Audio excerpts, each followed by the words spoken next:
আজকের সম্মানিত অতিথিবৃন্দ, সভাপতি সহ সবাইকে আবারও আমার পক্ষ থেকে আদাব, শুভেচ্ছা, অভিবাদন। আজকের আমার প্রিয় ভাই এমডি সালেহ আহমদ ভাইয়ের এই 5 লক্ষ পরিবার উপলক্ষে যে সেলিব্রেশন লাইভ অনুষ্ঠান হচ্ছে, তাতে আপনারা যে আজকে এত কষ্ট করে আমাদেরকে সময় দিচ্ছেন এবং এই অনুষ্ঠানে যুক্ত হয়েছেন, আমি তার জন্য আন্তরিক সাধুবাদ, ধন্যবাদ জানাই। আর বিশেষ করে আমার এই প্রিয় ভাইয়ের কথা কি বলবো, হাঁটি হাঁটি পা পা করে অনেক কষ্টের মাধ্যমে আজকে 5 লক্ষ পরিবার দান করেছেন।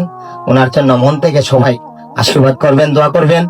আর আমি আসলে ছোটখাটো মানুষ, বেশি কিছু বলতে পারবো না, তবে আমি সবার কাছে এই দোয়া চাই, আশীর্বাদ চাই যেন আমার এই প্রিয় ভাইয়ের অল্প দিনের মধ্যে যেন আমরা 1 মিলিয়ন দান দেখতে পাই। আটি পা পা করে এরকম যেন সামনের দিকে এগিয়ে যেতে পারেন। আর উনি আসলেই শারীরিক ভাবে অসুস্থ, ওনার জন্য মন থেকে দোয়া করবেন, আশীর্বাদ করবেন। আর বিশেষ করে আমার জন্য করবেন। আর একটা কথা আমি বলতেছি, আসলে আমার প্রিয় বড় ভাইয়ের একটা স্লোগান, হিংসা নয় ভালোবাসা দিয়ে করব জয়, অশ্লীলতা নিপাচার, শালীনতা মুক্তি পাক। আমাদের এই স্লোগানটা যেন ঠিক থাকে। অনেকেই কন্টেন্ট তৈরি করেন, তবে শালীনতার ভিতরে কন্টেন্ট তৈরি করবেন।